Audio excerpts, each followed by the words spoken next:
नमस्कार, स्वागत है आपका खबर झारखंड में। आपके साथ मैं हूं अभिषेक कात्यायन। झारखंड में कोरोना संक्रमित मरीजों की संख्या बढ़कर 59 हो गई है, जबकि अभी तक 3 कोरोना मरीजों की मौत हो चुकी है। 3 पॉजिटिव केस आज झारखंड में सामने आए। इसमें रांची के हॉटस्पॉट इलाका हिंदपीढ़ी से 2 केस हैं, जबकि देवघर में 1 पॉजिटिव मरीज मिला। रांची में अब तक कुल कोरोना संक्रमित मरीजों की संख्या 37 तक पहुंच गई है। यहां के हिंदपीढ़ी इलाके में 35 संक्रमितों की पहचान हुई है। झारखंड में अब तक टोटल कुल 59 मरीज हैं, जिनमें बोकारो में 10 कोरोना पॉजिटिव हैं, हजारीबाग में 3, सिमडेगा में और धनबाद में और देवघर में, इन तीनों जगह पर 2-2 केस हैं। गिरिडीह, कोडरमा और गढ़वा में 1-1 केस। अब तक सूबे में कुल 9 मरीज ठीक हुए हैं।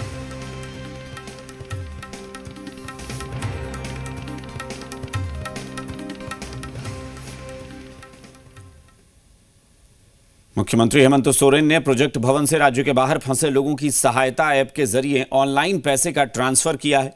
झारखंड के बाहर फंसे मजदूरों के खाते में 1,11,000 रुपए भेजे गए हैं। मुख्यमंत्री हेमंत सोरेन ने कहा कि ऐप की अवधि भी बढ़ा दी गई है और हम चाहते हैं कि जितने भी बाहर फंसे मजदूर हैं वो अधिक से अधिक रजिस्ट्रेशन करा लें। हम लोगों ने ये ऐप में रजिस्टर्ड होने की अवधि भी बढ़ा दी है और हम चाहते हैं कि अधिक से अधिक जितने लोग मजदूर हमारे फंसे हैं वो सभी लोग इसमें आ जाएं, ताकि उन तक हम सहायता राशि उपलब्ध करा पाएं और राशि से अपने संक्रमण में उसका उपयोग कर पाएं। मुख्यमंत्री हेमंत सोरेन की अध्यक्षता में मंत्रिमंडल की उपसमिति की बैठक हुई, जिसमें कई विषयों पर चर्चा हुई। इसमें झारखंड से बाहर रह रहे मजदूरों के लॉकडाउन खत्म होने के बाद पंचायत से लेकर जिला स्तर तक की तैयारी की रूपरेखा तैयार कर ली गई है। इसमें जिस जिले के मजदूर हैं उस जिले में उन्हें 14 दिन तक कैसे रखा जाए, स्वास्थ्य, उनका खाना पानी संबंधित कई मुद्दों पर चर्चा हुई।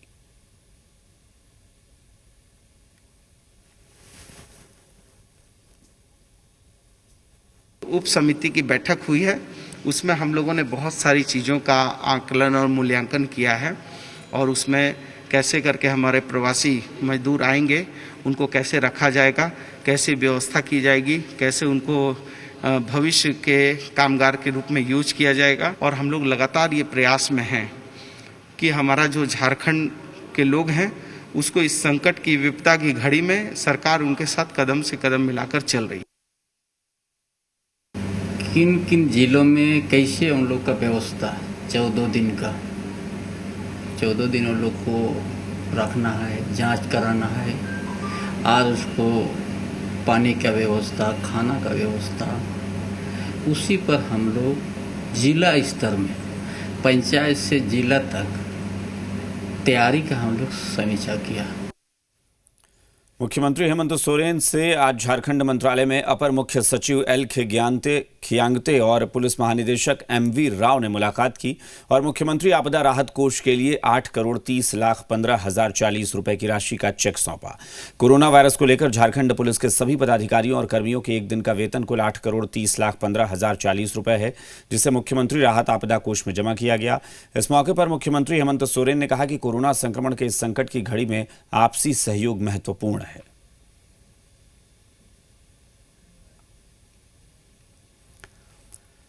धनबाद के सदर अस्पताल में तबलीगी जमात के लोगों ने हंगामा किया है। अस्पताल में क्वारंटीन में रह रहे तबलीगी जमात के लोगों ने हंगामा किया। सदर अस्पताल में करीब 100 से अधिक लोग क्वारंटीन में हैं, लेकिन खाने को लेकर तबलीगी जमात के लोगों ने बवाल कर दिया। तबलीगी जमात के लोगों ने रोजा को देखते हुए फल दिए जाने की मांग की। बाद में किसी तरह तबलीगी जमात के लोगों को समझाया गया। हंगामे को देखते हुए धनबाद उपायुक्त ने 50 लोगों को निरसा के पॉलिटेक्निक में क्वारंटीन कर दिया है। देखिए, बहुत लोगों की शिकायत है, लेकिन अब हम लोग बेसिकली खाना जो भी है, जो भी एक सामान्य आदमी को दिया जाता है वो खाना दिया ही जा रहा है। लेकिन अब इन लोगों का अलग डिमांड है कि हमको ये दीजिए, ऐसा दीजिए, तो सब तो इन लोग डिमांड करते हैं। इन लोगों का डिमांड था कि हम लोग का रोजा स्टार्ट होने वाला, हम लोग को फ्रूट्स वगैरह चाहिए। रिम्स के गायनी विभाग में 22 अप्रैल को एक महिला का प्रसव कराया गया। प्रसव के बाद महिला कोरोना पॉजिटिव मिली है। इसके बाद पूरे अस्पताल में कोरोना संक्रमण के फैलने का खतरा बढ़ गया है। गायनी विभाग को सील कर दिया गया है, जबकि महिला के ऑपरेशन से जुड़े सभी डॉक्टर और नर्स को क्वारंटीन कर दिया गया है। ये रिपोर्ट देखिए।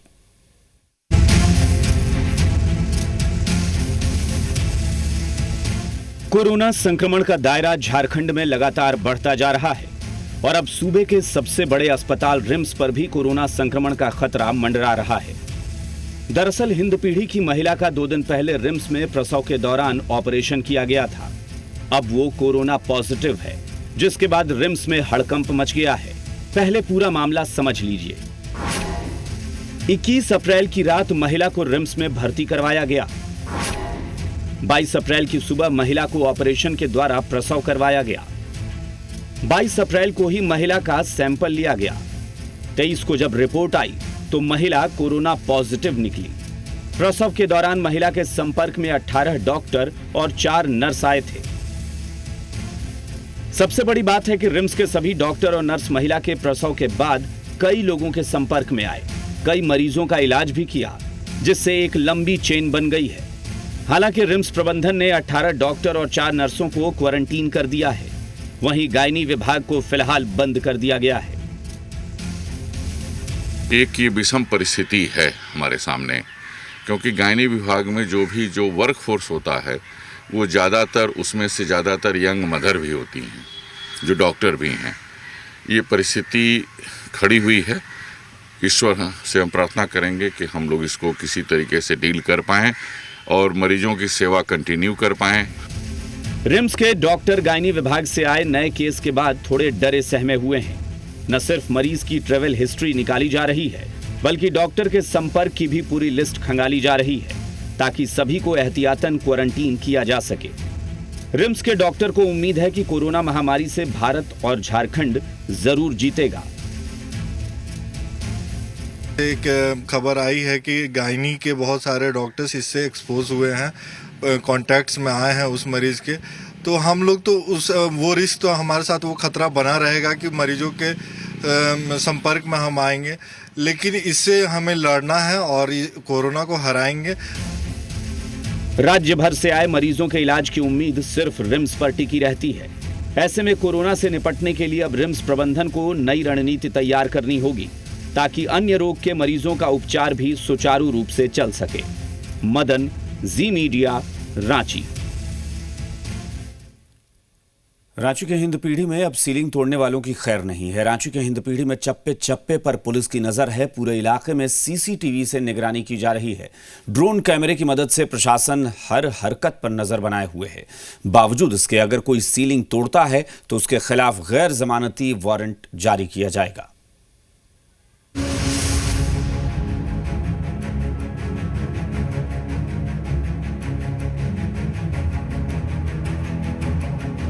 रमजान से पहले हिंदपीढ़ी में बढ़ी सख्ती। चप्पे चप्पे पर सीसीटीवी से नजर। सख्ती में बुनियादी सुविधाओं से समझौता नहीं। रमजान दस्तक देने वाला है, लेकिन हिंदपीढ़ी में किसी तरह की फिलहाल ढील नहीं दी जाएगी। प्रशासन ने हिंदपीढ़ी में सीलिंग को लेकर और सख्ती बरतने का प्लान बनाया है। हिंदपीढ़ी के पूरे इलाके पर अब कड़ी नजर रखी जा रही है। पूरे इलाके को 37 जगहों से सील कर दिया गया है और इन सीलिंग पॉइंट से कोई बाहर न निकल सके, इसके लिए हर सीलिंग पॉइंट पर सीसीटीवी कैमरे लगाए गए हैं। हिंदपीढ़ी में खासकर जो मैं आपको व्यवस्था बता देना चाहता हूं, 37 सीलिंग पॉइंट्स बनाए गए हैं ताकि कोई भी व्यक्ति हिंदपीढ़ी से बाहर अनाधिकृत रूप से ना पाया जाए। पूर्व में जितने भी लोगों की सूचना मिली है हिंदपीढ़ी से बाहर निकले हैं, उनके ऊपर प्राथमिकी दर्ज की गई है। हिंदपीढ़ी कोरोना का सबसे बड़ा हॉटस्पॉट है। बावजूद हिंदपीढ़ी में लॉकडाउन और सीलिंग का उल्लंघन होता रहा है। हिंदपीढ़ी में अब तक लॉकडाउन उल्लंघन के मामले में 200 लोगों के खिलाफ प्राथमिकी दर्ज की जा चुकी है। प्रशासन ने लोगों को साफ शब्दों में चेताया है कि अगर सील के बावजूद इलाके से लोग बाहर आते हैं तो ड्रोन कैमरे के जरिए उनके चेहरे की पहचान होगी और उनके खिलाफ गैर जमानती वारंट जारी किया जाएगा। लॉकडाउन वायलेशंस के मामले जितने भी आए हैं उनमें अब तक 200 के करीब FIR दर्ज किए जा चुके हैं। अब तक मुख्यमंत्री खाद्यान्न योजना के तहत 4000 परिवारों को इमरजेंसी रिलीफ पैकेट दिए जा चुके हैं और आने वाले दिनों में इंद्रपुरी इलाके के सभी परिवारों के बीच रिलीफ पैकेट पहुंचाने का प्लान है।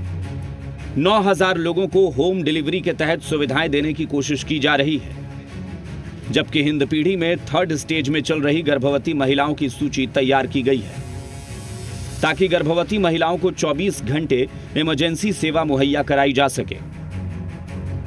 आने वाले 5 दिनों में सभी परिवारों को हिंदपीढ़ी के इलाके में ये बांट दिए जाएंगे। साथ ही साथ पहली बार ऐसा हुआ है कि 9000 से अधिक लाभार्थियों को घर पे ही राशन होम डिलीवर कराया गया है। हिंदपीढ़ी में सरकार की तरफ से पूरी व्यवस्था की जा चुकी है। लोगों को लगातार जागरूक किया जा रहा है ताकि कोरोना के खिलाफ एक बड़ी जंग जीती जा सके। मनीष और कामरान, जी मीडिया, रांची। लॉकडाउन में भले ही कॉलेज बंद हैं, लेकिन रांची में एमईटी में सभी क्लासेस ऑनलाइन चल रही हैं। एमईटी यूनिवर्सिटी ईआरपी के साथ एकीकृत टीम सॉफ्टवेयर अमेजॉन का उपयोग कर बच्चों को क्लासेस दे रही है।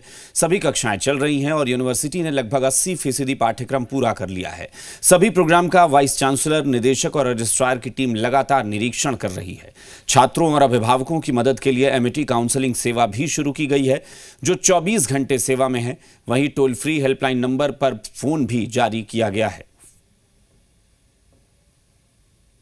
विशाल अर्थव्यवस्था है और 1 महीना या 2 महीना के इस संकट से अर्थव्यवस्था को बहुत ज़्यादा नुकसान हो जाएगा, ऐसा नहीं है।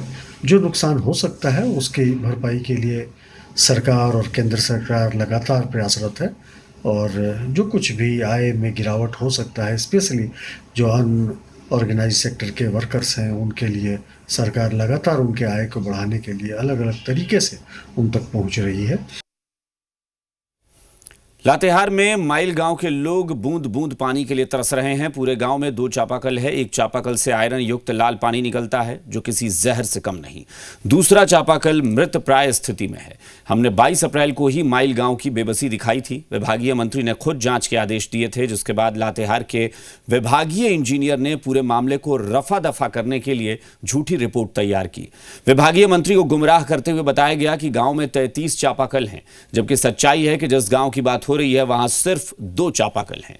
इंजीनियर ने पूरे पंचायत के चापानल को गांव की रिपोर्ट में दिखाने की कोशिश की है। इंजीनियर की झूठी रिपोर्ट का हमने ग्राउंड जीरो पर जाकर पर्दाफाश किया।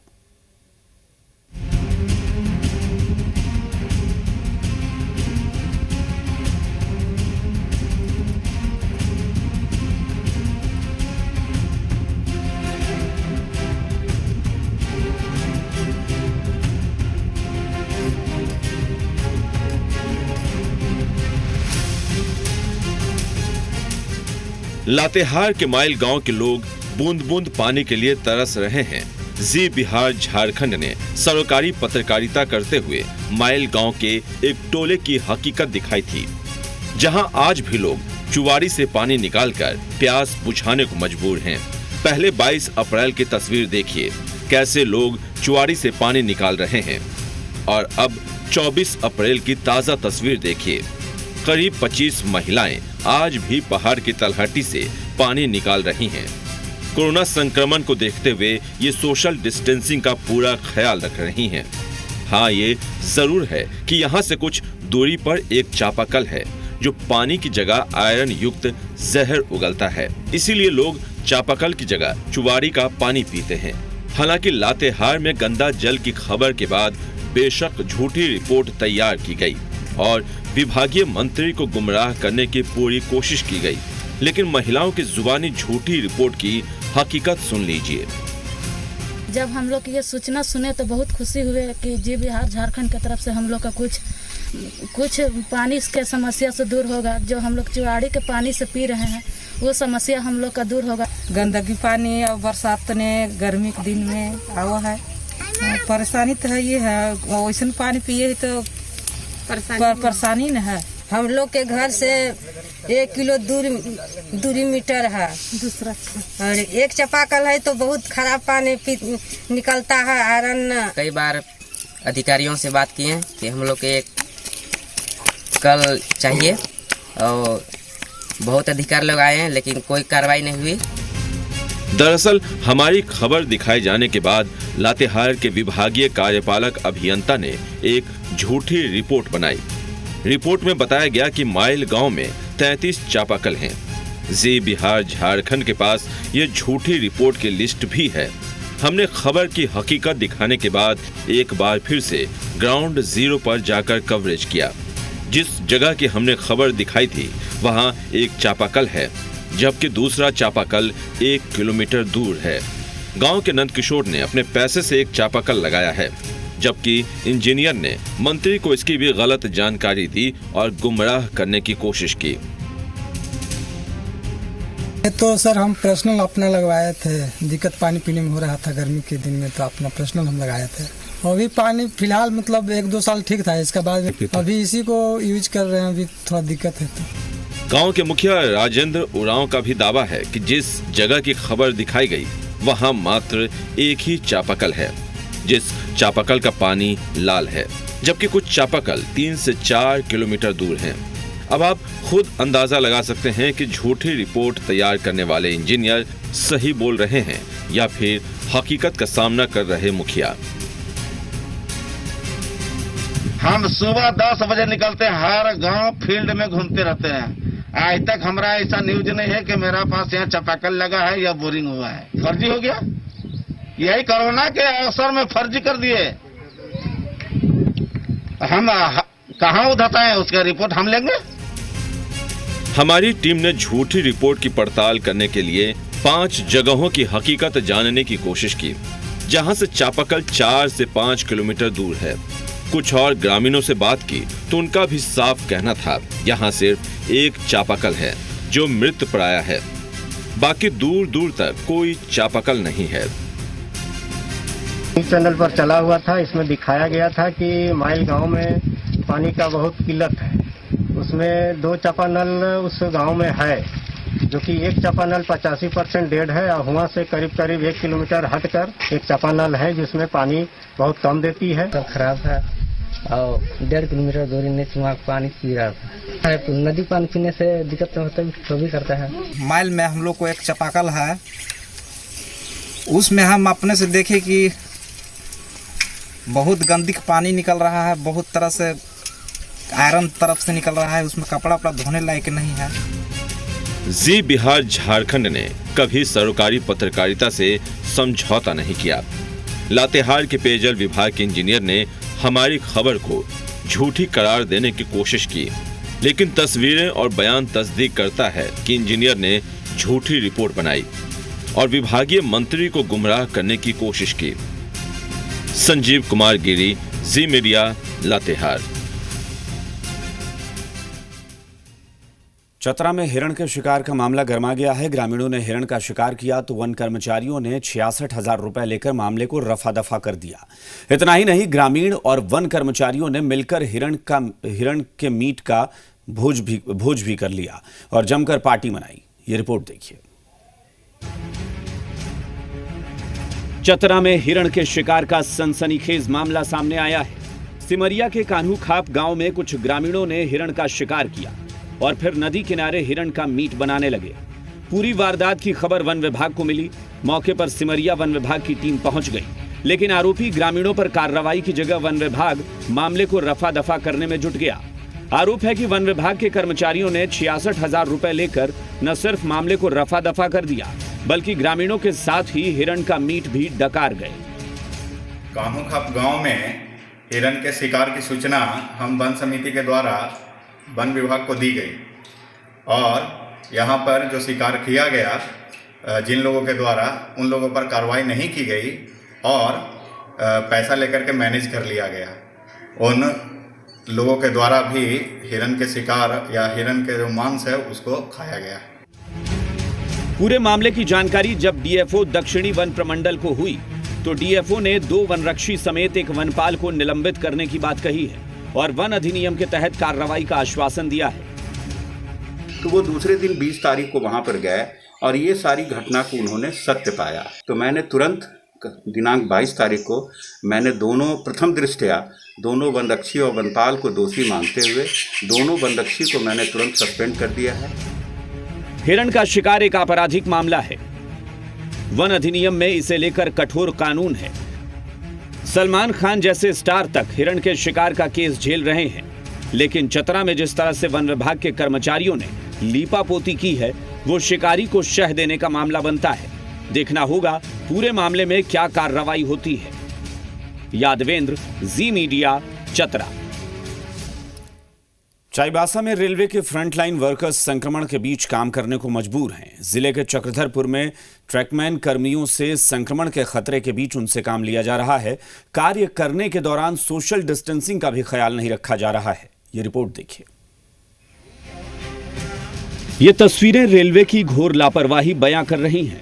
चक्रधरपुर में ट्रैकमैन कर्मियों को संक्रमण के खतरे के बीच झोंक दिया गया है। यहां ट्रैकमैन रेल पटरियों पर भारी भरकम काम कर रहे हैं, वो भी बिना किसी सोशल डिस्टेंसिंग के। तस्वीरें इसकी तस्दीक भी करती हैं। सबसे बड़ी लापरवाही है कि सुरक्षा के लिए इन्हें कोई भी किट उपलब्ध नहीं कराया गया है। न तो मास्क है, न ग्लव्स और न ही सैनिटाइजर। बावजूद इसके ट्रैकमैन रेल पटरियों को दुरुस्त करने में जुटे हुए हैं। दूर दूर में रह के 1-1.5 मीटर दूर में 20-20 स्लीपर का दूरी बना करके काम जो भी दिया जा रहा है उसको करते रहिए, मेंटेन करके। इस तरह से बताया था, लेकिन ये भी 2-3 दिन हो गया है ना, ये वाला काम जो आया है ना, इसमें तो हम लोग को दूरी बना के काम करने का बनता नहीं। देश का प्रधानमंत्री जो उनका भी कहना है कि इस बीमारी से लड़ने का पहला दवाई, सबसे अच्छा दवाई है सोशल डिस्टेंस, जो चीज़ का हम लोग पालन मजबूरन कर नहीं पा रहे। रेलवे ट्रैकमैन कर्मचारियों की लाचारी है कि वो चाहकर भी 1 मीटर की दूरी बनाकर भारी भरकम काम नहीं कर सकते। यहाँ एक दूसरे की मदद के बिना काम चल ही नहीं सकता। रेलवे के फ्रंटलाइन वर्कर्स जान जोखिम में डालकर काम कर रहे हैं, लेकिन इनकी बेबसी सुनने वाला कोई नहीं। ऐसे में अगर ये खुदा न खास्ते कोरोना कैरियर बनते हैं तो कौन जिम्मेदार होगा? आनंद, जी मीडिया, चाईबासा। इन्हीं खबरों के साथ इस बुलेटिन में फिलहाल इतना ही। बने रहिए जी बिहार झारखंड के साथ। नमस्कार। SRMB TMT, घर से हो जीत की शुरुआत।